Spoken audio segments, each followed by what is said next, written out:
Kelebağım bu sene dondurmadan daha tatmamıştı dedim. He bu sene daha hiç tatmadıydım sağ ol. Marketteki kıza dedim ki dolabın en dibinden vereceğim dedim.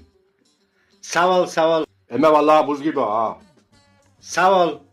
Vallahi adamın elini üşüdüyor la. Sağ ol diyorum kişi sağ ol. Dişin ağrıdı bu senin dişini. İstersen sen yeme ben yerim senin eline.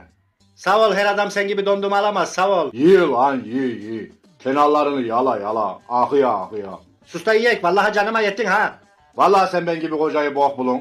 Bulaman ki. Südük torbasından tutulasıca da karaciğer ağzına gelesice diyeceğim de yine bana batıyor. Yine ben bakacağım. Beni eliğin içinde gezdirmen gerekiyor. Pamuklara sarıp sarmalayıp da bakman gerekiyor beni. Beni ondan bundan kızınman gerekiyor. Gözümden bile sakınman gerekiyor beni biliyor musun? Öyle bir kişiyim ben. Yi lan yi. Allah çenen çekilsin ey mi? Allah duvara tutuna yürün ey mi? Ahya diyorum yala.